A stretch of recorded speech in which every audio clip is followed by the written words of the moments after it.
XAI 팀은 그록사를 공개하기 위해 그 자리에 있었습니다. 그록사는 최신 인공지능 시스템입니다. 만약 당신이 예수의 부활에 대해 들었던 모든 이야기가 절반에 불과했다면 어떨까요? 누군가가 잘못 알려준 것이 아니라 누군가가 의도적으로 당신에게 절반만 알려주었기 때문이라면 말입니다.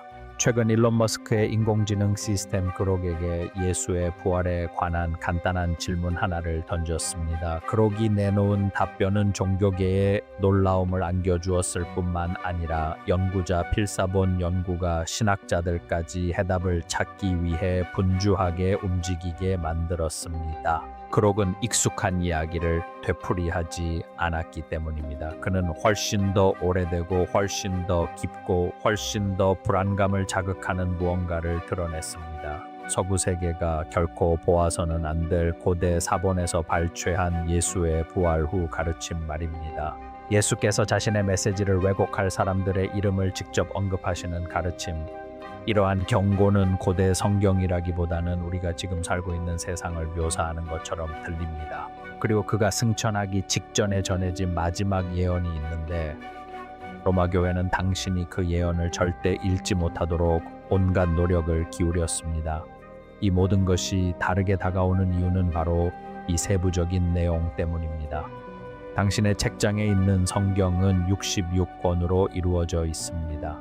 에티오피아 성경은 88권으로 구성되어 있습니다. 즉 22권의 성서 전체가 잘려 나간 것입니다. 그리고 그록이 그 안에 묻혀 있던 것을 발견했는데 그것이 바로 성경이 숨겨진 이유였습니다. 이런 진실이 당신에게 중요하다면 지금 바로 좋아요를 누르고 이 영상이 사라지기 전에 구독해 주세요. 왜냐하면 당신이 듣게 될 내용은 모두가 원치 않는 것이기 때문입니다. 이것은 당신이 결코 봐서는 안 될 성경입니다. 그들이 간직했던 성경, 이 말씀을 결코 놓지 않았던 나라부터 시작해 봅시다. 에티오피아는 4세기부터 기독교 국가였습니다. 이는 에티오피아가 지구상에서 가장 오래된 기독교 국가 중 하나임을 의미합니다. 가톨릭 교회가 공식적으로 설립되기 이전부터 존재했던 나라입니다. 이 나라의 정신적 계보는 솔로몬 왕과 시바 여왕의 아들이라고 전해지는 메넬리크 1세까지 거슬러 올라갑니다. 이 나라는 수세기 후에 목적과 군대를 가지고 나타난 유럽 선교사들로부터 기독교를 간접적으로 받아들인 것이 아닙니다. 기독교는 태초부터 존재해 왔습니다. 그리고 무엇보다 중요한 것은 모든 것을 그대로 유지했다는 점입니다. 그록 AI가 에티오피아 정교회 경전을 서양 성경 전통과 대조했을 때 패턴 감지 시스템이 즉시 무언가를 감지하였습니다.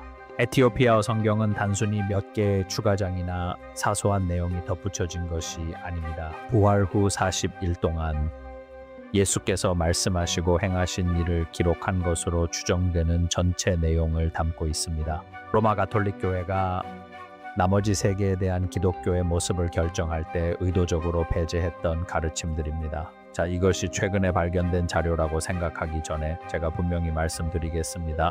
이 문서는 1000년 넘게 에티오피아 산악 수도원에 보관되어 왔습니다. 6세기 여행가 코스마스 인디코폴러스테스는 에티오피아를 방문하여 유럽 대부분의 사람들이 완전히 개종하기 수세기 전에 이미 에티오피아가 깊이 기독교화된 국가였음을 기록했습니다. 에티오피아의 일부 공동체는 3000년 이상 같은 신앙 전통을 이어왔습니다. 그들의 성경 세계와의 연결은 간접적인 것이 아니라 직접적이고 유구한 것입니다. 이 글들은 외부 세계 대부분이 존재조차 잊어버릴 정도로 외딴 수도원에 살았던 수도사들에 의해 보존되었습니다. 라리벨라처럼 교회 전체가 단단한 바위를 깎아 만들어진 곳도 있습니다. 그리고 에티오피아 전통에 따르면 언약궤가 오늘날까지 보관되어 있다라고 전해지는 악수메는 수도사들이 기즈라는 고대 언어로 모든 단어를 대대로 손으로 필사했는데 이 언어는 현대인 중에서 거의 아무도 읽을 수 없습니다. 그들은 그리스도의 온전한 목소리가 결코 침묵되어서는 안 된다고 믿었습니다. 로마가 내용을 검열하는 동안 에티오피아는 이를 보호했습니다. 프린스턴 대학교 세머 연구소의 전 소장인 에프라임 아이작 박사는 에티오피아 경전 전통에 로마 정경보다 앞선 자료가 보존되어 있다라는 주장을 수십 년 동안 펼쳐왔습니다. 그는 이 텍스트들에 대한 초기 그록 분석 결과를 검토하면서 학자들이 수세대에 걸쳐 논쟁해온 텍스트 패턴을 AI가 단 몇 주 만에 식별해냈다고 말했다고 전해진다. 에티오피아 성경은 두 가지 버전이 존재한다. 81권으로 구성된 더 광범위한 버전과 72권으로 구성된 더 좁은 버전이다. 하일레 셀라시의 황제는 후에 더 간략한 버전을 공식화했습니다. 하지만 그 간략한 버전조차도 서양 성경보다 훨씬 더 많은 경전을 담고 있습니다. 에녹서, 희년서, 언약서와 같은 책들이 포함되어 있죠. 로마가 통제권을 장악하고 무엇을 남기고 무엇을 없앨지 결정하기 전에 초기 기독교인들이 널리 읽었던 텍스트들, 그리고 그록이 그 추가 서적들 안에서 발견한 것이 모든 것을 바꿔놓습니다. 바로 부활하신 예수님이 하신 말씀입니다. 그록이 밝혀낸 가장 중요한 문헌 중 하나는 언약서라고 불리는 책입니다. 그리고 그 내용 자체는 여러분을 깜짝 놀라게 할 것입니다. 이 고대 에티오피아 문헌에 따르면 예수님은 부활하신 후 제자들에게 잠깐 나타나셨다가 사라지신 것이 아닙니다. 그는 40일 동안 그곳에 머무르셨습니다. 그는 가르치고 경고하고 어떤 서양 성경에도 기록되지 않은 것들을 계시했습니다. 언약서에서 예수님은 겸손한 여행하는 교사로서 말씀하지 않으셨습니다. 그는 하늘과 땅의 왕으로서 말씀하셨습니다. 예수님은 제자들에게 세상으로 나아가 하나님의 나라를 건설하라고 말씀하셨지만 무력이나 군대, 정치적 권력을 통해서가 아니라 성령만이 유일한 무기가 될 것이라고 하셨습니다. 그들의 권위는 내면에서 나올 것이라고 하셨습니다. 왕좌에서도 제도에서도 십자가 아래 행진하는 군대에서도 나온 것이 아닙니다. 자, 이제부터 불편할 정도로 현실적인 이야기가 시작됩니다. 이 문헌들에 따르면 예수님은 제자들에게 사람들이 자신의 말씀을 왜곡하고 자신의 이름을 사리사욕을 위해 이용할 것이라고 경고하셨습니다. 또한 군중들이 거리에서 자신의 이름을 외치지만 마음은 텅 비어 있는 날이 올 것이라고 말씀하셨습니다. 그들은 금과 돌로 거대한 사원을 지었지만 진정한 사원, 즉 인간 영혼 속에 있는 사원은 잊어버렸습니다. 힐 박물관 및 필사본 도서관에 저명한 에티오피아 필사본 학자인 게타츠 하일레 박사는 40년 넘게 이러한 필사본들을 목록화하는 데 헌신했습니다. 그록의 분석에서 언약서에 나오는 예언 구절들이 발견되자 하일 박사는 한참 동안 침묵을 지키다가 인공지능이 에티오피아 수도사들이 수세기 동안 세상에 전하려 했던 경고를 찾아냈다고 말했다고 한다. 예수님은 자신의 이름으로 벌어지는 전쟁을 예언하셨다. 거짓이 신성한 진실로 여겨지고 공허한 종교 때문에 가족들이 파탄에 이르는 현실. 그는 자신의 목소리가 사라져서가 아니라 사람들이 소음에 너무 정신이 팔려 그 목소리를 듣지 못하게 되기 때문에 어둠이 찾아올 것이라고 말했다. 그때 그록은 연구원들의 발걸음을 멈추게 한 단 한 줄을 지적했다. 내 이름을 위하여 고난받는 자는 복이 있도다. 말로 하는 것이 아니라 침묵으로. 단 한 문장이지만 이 그림은 완전히 새로운 그림을 그려낸다. 이 예수님은 유명 목사들이 개인 전용기를 타고 다니고 대형 교회 강단과 방송 제국을 건설하는 등 시끄럽고 권력 있는 사람들과 어울리는 예수님이 아닙니다. 이 예수님은 조용히 고통받는 사람들, 잊혀진 사람들, 눈에 띄지 않는 사람들, 깊은 믿음을 가지고 있지만 발언권도 없고 청중도 없고 아무도 관심을 기울이지 않는 사람들과 함께 걷는 예수님입니다. 그리고 그 맥락은 그록이 밝혀낸 다른 모든 것에도 관통하고 있습니다. 디다스칼리아라는 또 다른 에티오피아 문헌은 그리스도를 따르는 것이 실제로 무엇을 의미하는지에 대한 실질적인 지침을 제시합니다. 그것은 단순함, 금식, 기도, 그리고 부패한 통치자와 탐욕스러운 지도자들로부터 의도적으로 거리를 두는 것을 요구합니다. 예수님은 매우 구체적인 표현으로 거짓 교사들을 직접적으로 경고하십니다. 흰 옷을 입고 가난한 자들의 집을 삼켜버리는 미래의 서기관들처럼 되지 말라. 그는 지도자를 직함이나 옷차림으로 판단하지 말고 주변의 가장 약한 사람들을 위해 실제로 무엇을 하는지로 판단하라고 말합니다. 만약 지도자가 부를 축적하는 동안 백성들은 굶주린다면 그 지도자는 누구의 이름으로 설교하든 하나님을 대변하는 것이 아닙니다. 디다스칼리아는 또한 공동체가 과부, 고아, 병자를 어떻게 돌보아야 하는지에 대해서도 기술합니다. 진정한 교회는 건물이 아니라고 분명히 말합니다. 교회는 서로를 보호하고 가진 것을 나누는 사람들의 네트워크입니다. 신앙은 일요일에 하는 공연이 아닙니다.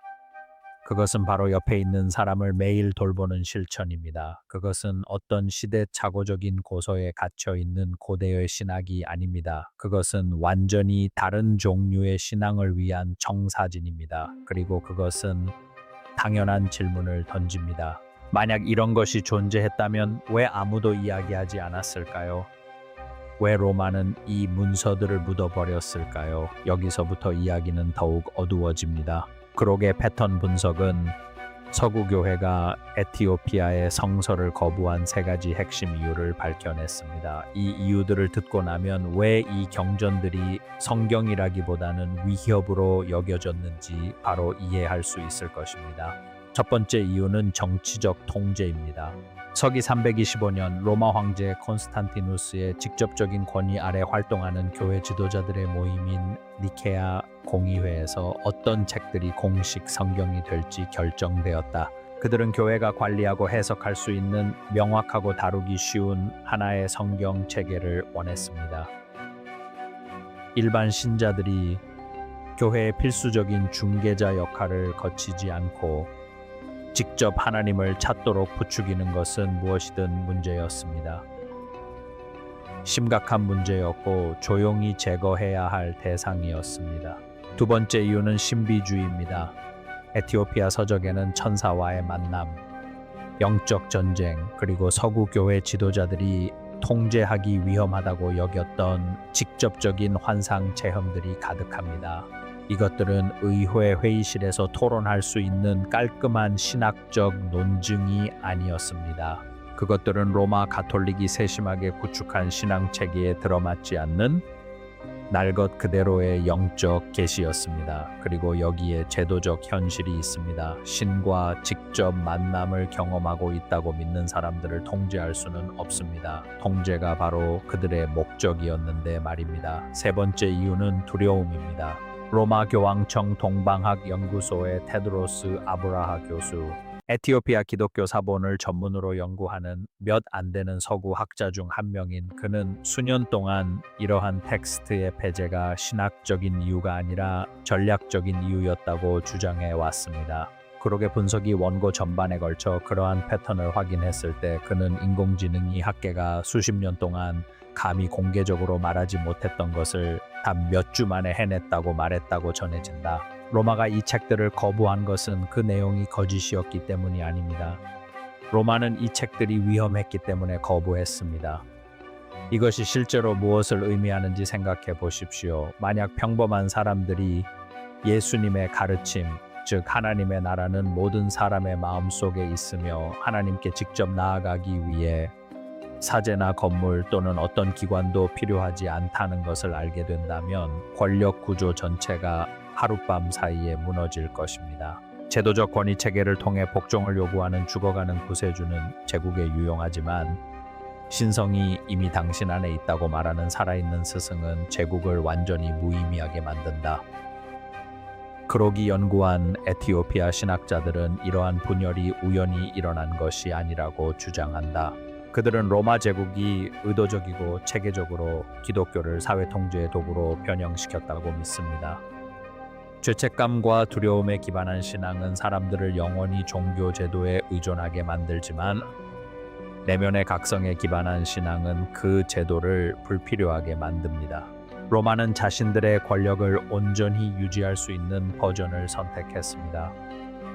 에티오피아는 지리적으로 고립되어 사막과 산맥으로 로마와 수세기 동안 단절되어 있었기 때문에 타협할 필요가 없었습니다. 에티오피아의 수도사들은 교황의 지시를 받지 않았고 그들의 경전은 정치적인 검열을 거치지 않았습니다. 여기서 잠시 짚어볼 만한 점이 있습니다. 에티오피아는 식민 지배를 받지 않은 몇 안 되는 아프리카 국가 중 하나입니다. 유럽 제국들이 잔혹하고 효율적으로 아프리카 대륙을 분할하는 동안 에티오피아는 독립을 유지했습니다. 그리고 그 독립은 단순히 정치적 자유만을 지켜준 것이 아닙니다. 그곳은 정신적 유산을 지켜냈습니다. 많은 학자들에 따르면 그 산속 수도원들에 남아있는 것은 기독교의 원형 그대로의 전혀 변형되지 않은 형태에 가장 가까운 것이라고 합니다. 그리고 그것을 부정하기는 더욱 어려워집니다. 20세기 중반 사하의 근처 동굴에서 발견된 사하의 두루마리와 같은 유물들은 에세네파라고 불리는 고대 공동체가 치유, 순결, 그리고 신과의 직접적인 개인적 관계를 중심으로 하는 조용하고 비폭력적인 신앙을 실천했음을 보여줍니다. 제도적 위계 질서도 없고 중간자도 없다. 그들의 신념은 에티오피아에서 가장 오래된 문서에 나타난 내용과 거의 정확히 일치하는데, 이는 이러한 형태의 기독교가 세계의 한 외딴 곳에서 시작된 것이 아님을 의미합니다.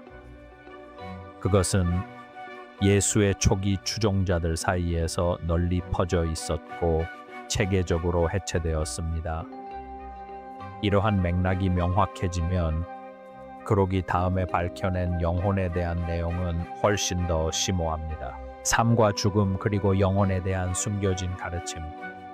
그록이 분석한 에티오피아 사본에 따르면 예수는 서양 성경에는 포함되지 않은 죽음에 대한 가르침을 제자들에게 전했다.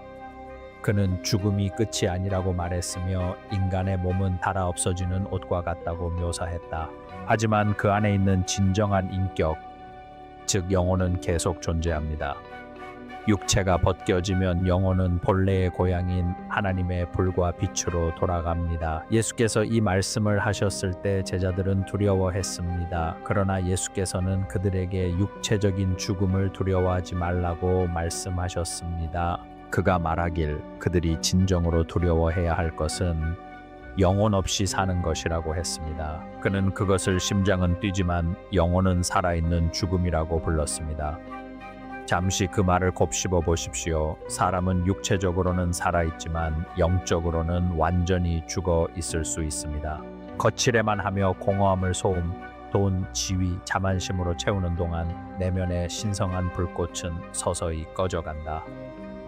그는 많은 사람들이 내면의 빛과의 연결고리를 잃고 끝없는 오락거리로 공허함을 채운다고 경고했다. 그들은 하나님의 임재가 이미 자신의 마음속에 거하고 있다는 사실을 잊습니다. 예수님께서는 바로 그 잊음이 진정한 죽음이라고 가르치셨습니다. 육체를 앗아가는 죽음이 아니라 육체가 살아있는 동안 영혼을 빼앗아가는 죽음 말입니다. 그는 모든 생각과 감정에는 진정한 영적 무게가 있다고 설명했습니다. 그것은 영혼을 빛으로 이끌거나 어둠으로 끌어당깁니다. 이러한 저서들에 따르면 진정한 믿음은 의식을 행하거나 규칙을 따르는 것이 아니라 이미 당신 안에 살아 숨쉬는 영혼을 일깨우는 것입니다. 에티오피아 문헌에는 예수께서 부활 후 40일 동안 특별히 계시하신 가르침인 하늘의 두루마리에 대한 설명도 담겨 있습니다. 그는 천사들이 모든 살아있는 사람 곁을 걷고 파괴적인 힘들이 인간의 마음에 속삭이며 사람이 하는 모든 생각은 빛으로 향하는 사다리가 되거나 어둠으로 향하는 길이 된다고 가르쳤습니다. 이 말을 기록한 수도사들은 이를 신화 은유로 여기지 않았습니다. 이것은 모든 인류를 위한 영적 생존 지침이자 가르침이었습니다. 그런데 그록은 특히 연구자들을 깊이 불안하게 만든 한 가지 경고를 지적했습니다. 예수님은 자신의 말씀이 변질될 것이며 자신의 형상이 다시 그려질 것이며 자신의 이름이 팔릴 것이라고 말씀하셨습니다. 다시 말하지만 그것은 먼 옛날의 예언이 아닙니다. 오히려 현대적인 관찰처럼 보입니다. 또한 본문은 창조의 두 가지 근원을 묘사합니다. 하나는 참된 빛의 창조자, 만물의 아버지이고 다른 하나는 그림자를 만드는 자로 묘사됩니다. 이 두 번째 존재는 교만에 사로잡혀 겉으로는 아름다워 보이지만 그 속에는 진정한 정신이 결여된 세상을 만들었다. 그는 스스로를 유일한 신이라고 선언했지만 자신보다 더 큰 빛을 보지 못했다. 그러한 교만 때문에 세상은 아름다움과 고통, 진실과 거짓이 뒤섞여 너무나 촘촘하게 얽혀 대부분의 사람들이 그 차이를 분별하지 못하게 되었습니다. 예수님은 자신이 이 깨어진 세상에 오신 것은 단순히 영혼을 죄에서 구원하기 위해서만이 아니라 사람들을 거짓된 꿈에서 깨어나게 하기 위해서라고 말씀하셨습니다. 그는 하나님의 참된 빛은 모든 만물 안에, 심지어 가장 어두운 곳 안에도 여전히 살아 숨쉬고 있다고 가르쳤습니다. 그리고 모든 영혼의 사명은 그 숨겨진 불꽃을 찾아 영원한 빛으로 되돌려 보내는 것이라고 했습니다. 에티오피아 성경 사본을 전문적으로 연구하는 케임브리지 대학교의 랄프 리 박사는 이러한 우주론적 가르침이 서양 기록에서 지워지기 전 예수의 초기 추종자들 사이에서 널리 퍼져 있던 전통과 놀라운 유사점을 공유한다고 지적했습니다.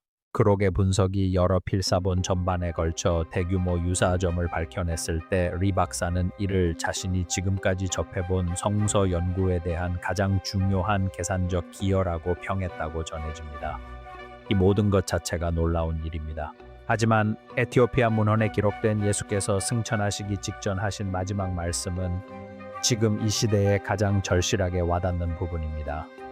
예수께서 승천하시기 전 하신 마지막 예언, 즉 에티오피아 문헌에 기록된 내용은 바로 이것입니다. 그록은 이 구절을 현대 세계와 가장 직접적으로 관련된 부분으로 지목했습니다. 예수님은 제자들에게 사랑이 세상에서 사라지는 시대가 올 것이라고 말씀하셨습니다. 그것도 한순간에 극적으로 사라지는 것이 아니라 천천히 조용히 거의 눈에 띄지 않게 사라질 것이라고 하셨습니다. 믿음은 연기가 될 것이라고 하셨습니다. 사람들은 입으로는 숭배하지만 마음은 전혀 감동받지 못할 것이다.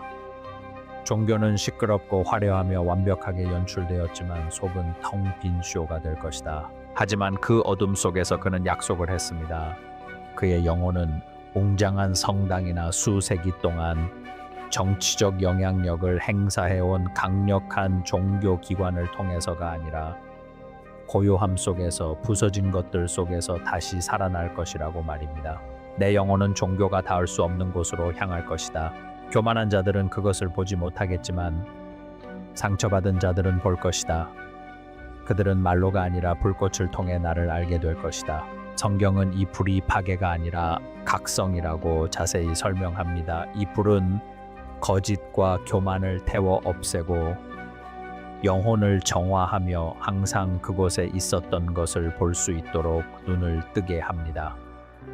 예수님께서는 이 불이 세상 끝날 전에 다시 올 것이라고 말씀하셨는데 심판이 먼저가 아니라 자비가 먼저 올 것이라고 하셨습니다.